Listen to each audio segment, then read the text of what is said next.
Ayan mga idol, papalit tayo ng silicone oil. Ay ano lang pala, magdadagdag, hindi magpapalit. Kasi medyo mahina na umigo. Ganito lang magbaklas itong clutch pan. Pag mataas.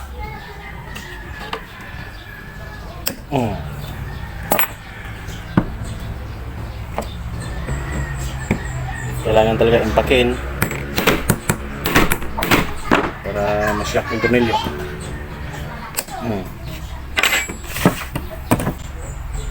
Para pre-wheel na kasi ito eh.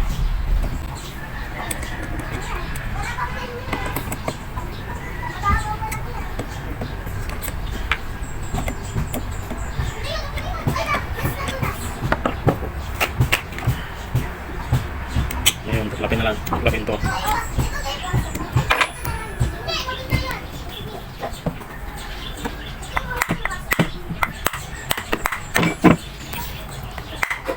Tabas ko.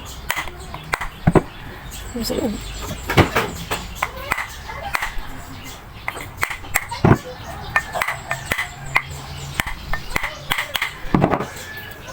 Matigas. Medyo matigas.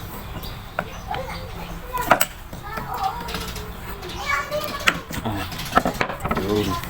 Yan, may laman-laman oh. Di ba yan yung nilalagyan mga asukal? Ayun ba yun?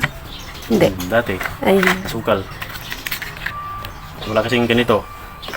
Pwede asukal. Pwede asukal. Yan ang sabi nila.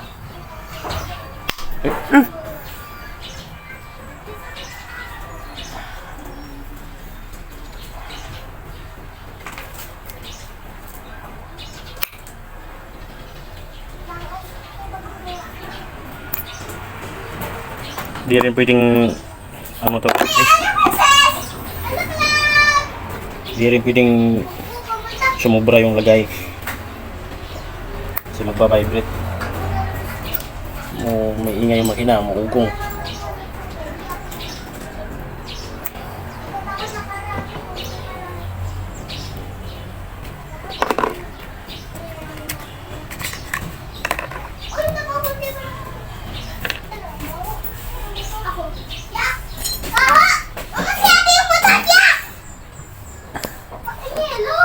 Ingay yung mga anak ko guys. Kukulit. Pati pag-utot. Big deal sa kanya.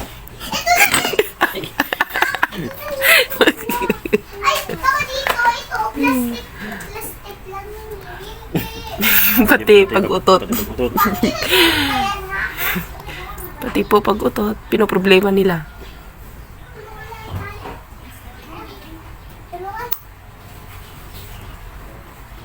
Pag imting-imti talaga tong ano na to, ang capacity nito 8 to 10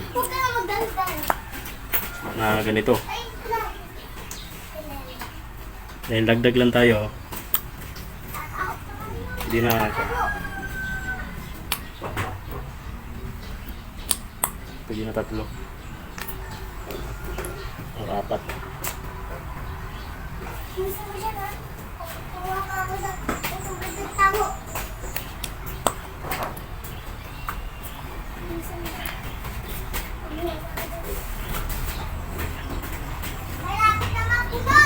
Kasi pag sumubra, pangit din. Yun, ibabalik na natin. Punasan ang gilid para pagtaklob, malinis. Pagtaklob ito. Lulusot din ang silicone oil pag matumi ang nilalapat.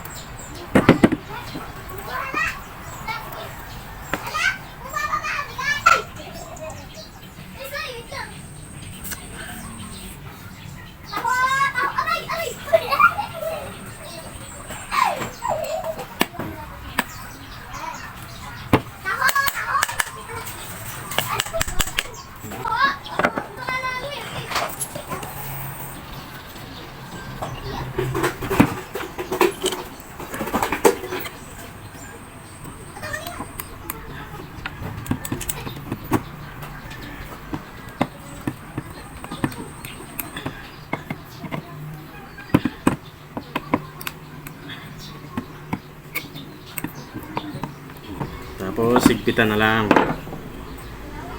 Yun na. Ano na siya, oh. Matigas na siya, oh.